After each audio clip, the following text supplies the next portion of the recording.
Hi Stefan, good afternoon. Hello, good afternoon. How did you spend your holiday, Songkran? What? Songkran. I've been working. Oh, really? Yes. Wow. Oh, I didn't know. I didn't know you're working. So, could you please tell me about yourself to the Korean viewers, because we are flying off on this crazy Songkran holidays from Korea. Okay, we should start this one more time because maybe we can do something better about what I've been doing for Songkran holiday. Yeah. That is not a good question. But if you have been enjoying the holiday, then that is great, and I'm sharing in your joy. Yeah. So you can share your experiences, and I can agree with that. But let's leave my experiences on this holiday out, or I'm gonna have to dress in shorts and walk out the street and get a beer. Okay. All right. So.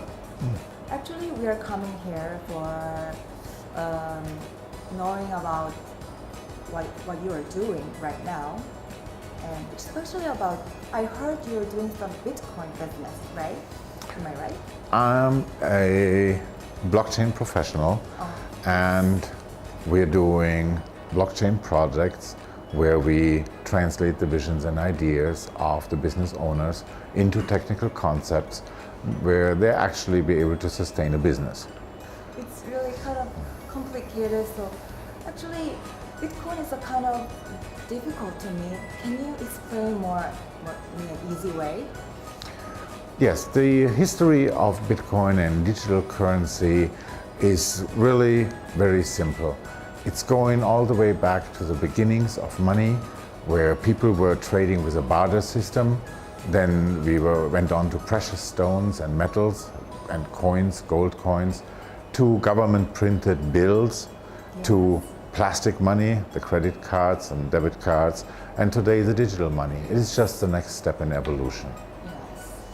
So I saw some interesting ways right away, right before King. Yes. And I wanted to demonstrate today that the digital currency and the Bitcoin is only a small part of what blockchain technology can provide us with. So I have here this vase, and this vase is very special. It is 600 years old, wow. and inside it has 600-year-old tea. Wow. It's a Chinese vase, and it's extremely valuable.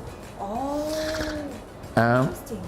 yes, I think it's a great vase, and I'm really happy that we can have it here today. But it helps us to show your viewers what we can do with blockchain technology. If you would be interested to buy this vase, then you would be required to come up with a large amount of money. And this might be more money than you have available or feel comfortable spending on such an item. So how about we go and we get 20 people? 20 people? 20 people join in a group, Yes. and you all together purchase this vase from me. Which means everybody only pays 5%. 5%, 5%, 5%. And I will give everybody a little paper saying they paid, they give me the money, and when I have all the money, then I will give this vase to you as a group. And that was already the whole example for blockchain technology. Because the digital tokens and coins, what you hear about, they're exactly the same as the piece of paper what I give you, which represents your share of the vase. You have a token of value that says this little part is yours. And the blockchain technology doesn't stop there. It goes much further.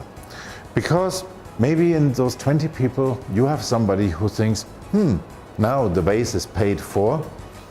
How about we go and get it? Yeah. So he comes, he opens the box, he takes the vase, he closes the box, and the next time we look, it's empty. Yeah. That would mean one person very happy, 19 people not happy. Not happy. The solution again is in the blockchain technology.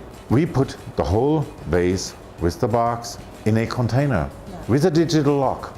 Yeah, digital lock. A digital lock. It's a code, right? Yes, it might be a PIN that is required from each and every one of the 20 people that share a part in purchasing this vase. And the box will only open if everybody enters it correctly. Yes.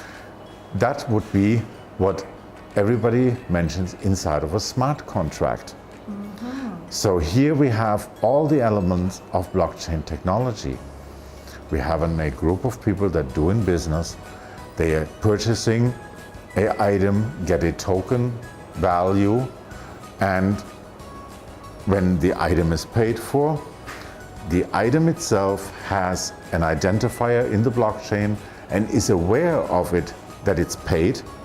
The lock mechanism in the box knows now it's paid and will send a signal to only accept opening from the new owners, which would be the 20, not me anymore. Oh. You know, Then this. I'm so worried that. Then can you suggest some solutions for underlying problems such as hacking? The hacking itself is not really a problem. Really? No, the technology is tamper-proof and fraud-proof. The only way to defraud the system is when people do it. The system itself is always safe because any transaction that happens between us would have to be verified by 4, 5, 6 people that have a 100% copy of all blockchain records and transactions. So everybody can see, yes, this is the same. And then the next transaction is added to this ledger and again transmitted to everybody. This is how it's kept safe. So then would you please tell me then, is there any right direction to the blockchain technology? Yes, I believe it's the biggest thing since the Industrial Revolution. It will change the world. It will change the world because with blockchain technology, we could hand out a digital ID to every person on this earth, which would mean we could immediately identify this one person. This one person, due to the public ledger, we could automatically know where he's from, what he's doing, where he's going. We could connect everything. It would make passports unnecessary, but therein is also the problems of the local governments that might not agree with such a vision of a global population. Yeah. The attitude towards blockchain technology, like cryptocurrencies, are vastly different, and in each country, can you suggest any solution in that? Time will bring the solution. Right now, many governments are very skeptical of blockchain technology and digital currencies, but that has to do with their need for control and taxation. Governments hand out the local national currency, governments control the banking system. So they have 100% control of all assets and the flow of assets, and they tax to where they see appropriate. In a digital currency like blockchain, like Bitcoin, they don't have any control because where the transaction is public record, your name and your account number together, they are not. They're private. So your identity is largely covered and hidden and cannot be found out easily by governments. Then, sorry, I become so curious that can you give me some details about the blockchain techniques exchange that you invented?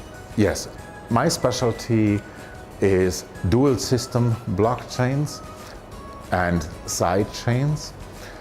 Sounds complicated, but I'll try to give an example. An example close from the entertainment industry, where imagine you have a casino and you come to the casino and you want to play a game. You can only play this game if you purchase their chips. Yes. Now, so they're using the government money as a payment system, and the chips is the casino internal payment system. Anything inside the casino you could also pay with chips, the same as you pay with money. Now we're translating this idea to businesses and blockchain technology, where we're using two different blockchain systems. One blockchain system that allows us to create the currency, a coin, and a second blockchain that gives us a token. And the token is the equivalent to the chips, and the coin the equivalent to the money. We're doing that because they have vastly different requirements. The coin value, just like the value of national currencies, is going up and down. It's governed by supply and demand, and as such it has a daily course. Whereas the chips value need to be fixed. The same in many businesses and many the online technologies, they have the need for a two-system world where they need a fixed token connected to a smart contract, just like in the example of the vase, where an action can be taken after the contract is fulfilled, and you use the money to purchase a token, the token fulfills the contract triggers an action, and like this. And the connecting piece between those two blockchains, that is my specialty.